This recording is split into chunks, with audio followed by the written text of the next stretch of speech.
Okay, Math 10, here's the third example for 30, 60, 90 triangles. So if I gave you this and I tell you that the longer leg this time is 4 and ask you to find x and y. So let's set up another right triangle that looks exactly like the one that we're given.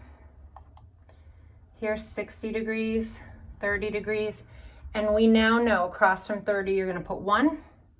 The hypotenuse is 2, and the side opposite 60 is going to be the square root of 3. So when you set up your proportions, remember, go left to right, stay consistent, we are going to do longer leg is to longer leg as shorter leg is to shorter leg. So 4 is to the square root of 3 as x is to 1. All right, and again, I told you guys in one of the other examples, please stop and think about the problem before you cross multiply. X over 1, isn't that just x? So x is 4 over the square root of 3. The problem here is you have to go all the way back to the beginning of the school year. All right, you can't have a radical in the denominator of a fraction. So from here, you have to multiply by 1. Because multiplying by 1 doesn't change the value, but you have to create the number 1 using the radical that's in the denominator. Square root of 3 divided by square root of 3. Anything divided by itself is 1. So numerator times numerator, we get 4 square roots of 3 all over denominator times denominator.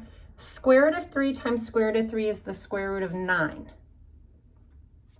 So x becomes 4 square roots of 3 all over 3.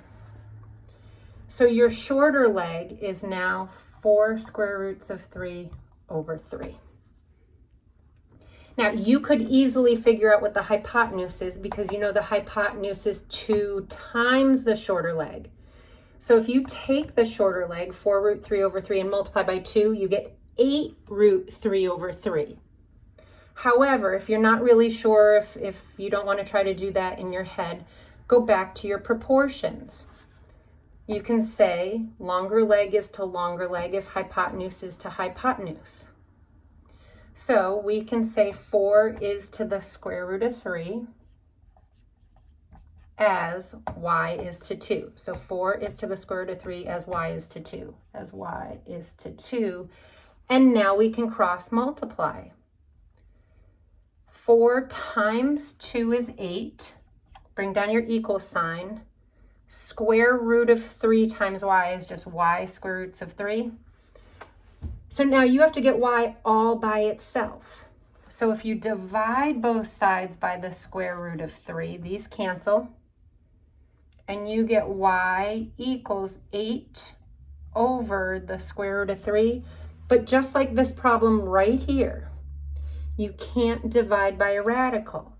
So we have to multiply by 1, and we have to use the square root of 3 over the square root of 3 to create the number 1. So you get 8 root 3 all over the square root of 9, but the square root of 9 is just 3. So your y value, the hypotenuse, is 8 square roots of 3 over 3. And double check. Look, isn't the hypotenuse twice the shorter leg? So 4 root 3 over 3 times 2 is 8 root 3 over 3. So those are your 3 examples of 30, 60, 90 triangles. I will be uploading a CUDA software, and there's nothing on it except 30, 60, 90 triangles.